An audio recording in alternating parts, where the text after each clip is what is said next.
Hello everyone, MarchW13 here with another hotel review, and this week we are in Midtown Manhattan at the Made Hotel, that's M-A-D-E Made, which is at 44 West 29th Street. And I think this room has some really interesting elements design-wise. Some of them are more maybe hippie-inspired and others are just sort of more modern urban. But let's say we check them out. I suppose we'll start with the bathroom, which is right before you as you enter the room. And as I may have mentioned in the intro, one of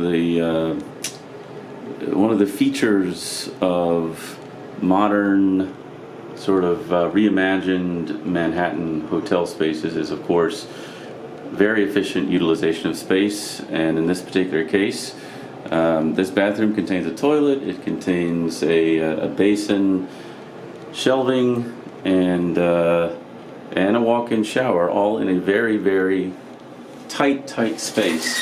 The shower is nothing particularly special, but again, you have this sort of minimalist urban vibe, as well as I think I mentioned in the intro, some maybe hippie-ish, very quaint elements like this wicker tissue holder. I wouldn't say that the towel availability is particularly abundant, and especially when you consider the fact that I'm here for 3 days and room maid servicing of rooms is not offered by default, but can be obtained upon special request, although only between 9 a.m. and 2 p.m. and you have to have vacated your room in order for that servicing to occur. So, but you know, there really isn't terribly much to point out here. Again, shelving.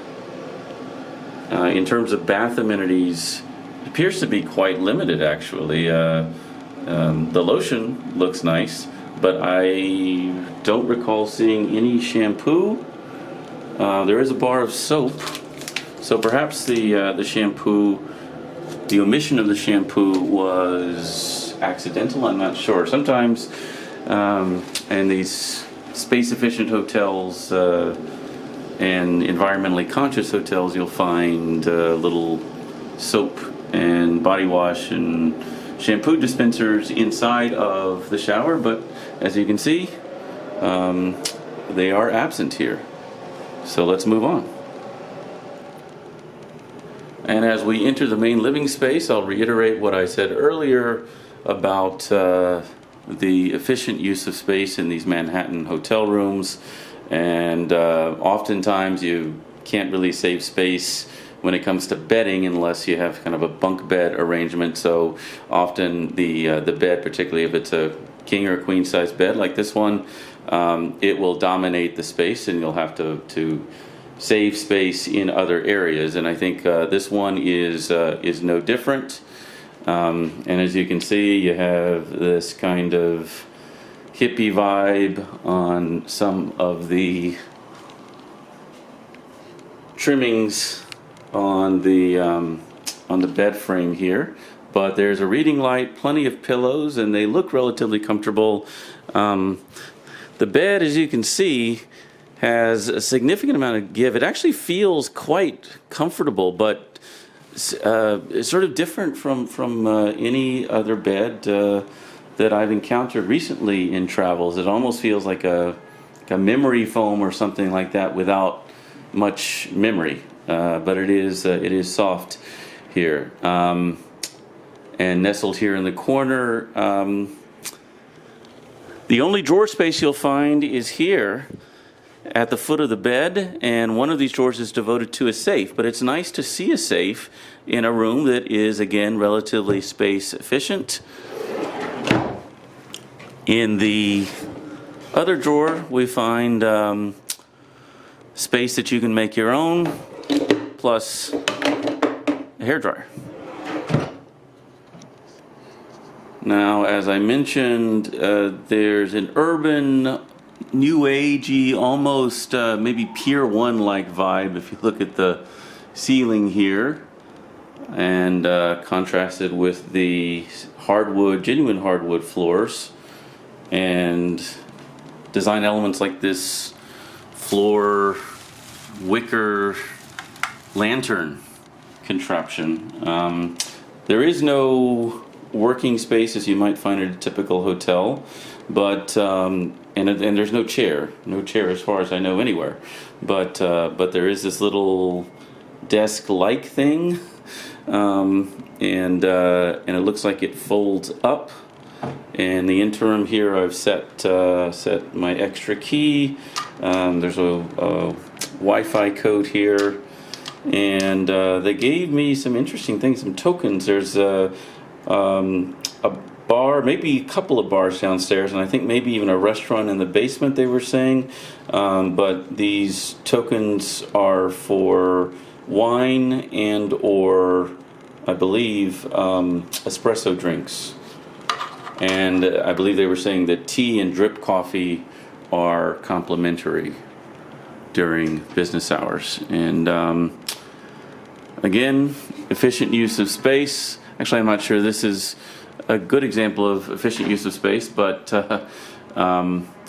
perhaps gratuitously a fold-out little cabinet here for the television, which is actually relatively well sized and offers maybe some good viewing angles if you are seated or lying in bed, but not sure why the television has to be hidden when not used, but perhaps that's a nice touch. Some more storage space here. Only one glass from what I can see, but it is a glass, which since we're just coming out of the COVID lockdown here on Memorial Day of 2021, you don't always see glasses, particularly full-size glasses, but there's only one of them. Looks like maybe there's space for more. And an interesting, maybe perhaps given the space efficiency utilized in the rest of the room, it's interesting perhaps to have a such a large clock radio here with so many buttons. Certainly a retro feel with the wood graining, but I'm not sure why the time is set to 12 a.m. with no date. That doesn't seem terribly useful, so probably won't use that. Probably most of these aren't used these days. With respect to electrical outlet availability, as you can see, nothing terribly modern here. There are a couple of outlets next to the bed there, nestled in the corner there, alongside the little bedside table with a remote and a telephone. But that's pretty much all she wrote in terms of power availability. No closet either, as you might expect. That would take up way too much space. But only 3 hangers here on this little apparatus that runs the length of the wall and is connected to the fold-up table. Apologize for the Manhattan noise. But attached to the cabinet and the fold-out table and everything else. Interestingly, the perhaps ingeniously, the sort of iron hangers here are bent inwards so that they can sort of lay flat against the wall. So, but not a lot of space, and if there were multiple folks here, you wouldn't be able to hang much. We'll put it that way, right? No iron or ironing board, so make sure your clothes aren't wrinkled like mine. But for what this room may lack in space, I think they make up for with what you rarely see in even 4-star Manhattan hotels, which is a balcony and quite a bit of space here. There are no chairs, no place to sit down, but it is completely open air, and there's a little bit of plexiglass here, I guess, to prevent folks from falling over and a railing here to protect you, but otherwise you are completely exposed to Midtown Manhattan at the intersection there of Broadway and 29th Street. So I think sometimes when you do have a view in Manhattan, again, even in a nice hotel, it's typically obscured or quite limited in scope. But in this particular case, you can see we're next to high-rise buildings, office complexes, right here in the heart of Midtown Manhattan, only a couple of streets away from the Empire State Building, which I believe is probably on the other side of the hotel. Very nicely appointed. Okay, well, thank you so much again for joining me on this review of the Maid Hotel on 29th Street in Midtown Manhattan. I think if the location and the price suit you, I certainly approve of this hotel. Again, some interesting design elements, but certainly modern, clean, and far from generic. Has a lot of urban character, which I think is in alignment with today's Manhattan. Again, you may want to check the location because this is kind of between downtown Manhattan and the heart of Midtown, which would be more probably towards Times Square, which is sort of more 42nd Street. We're here in 29th Street, so we're 10 to 15 blocks away from Times Square if you're accustomed to staying there. So this is less of a touristy area, but then again, in these COVID challenged times, you may choose to be in a more well-traveled area, but your mileage may vary in that respect.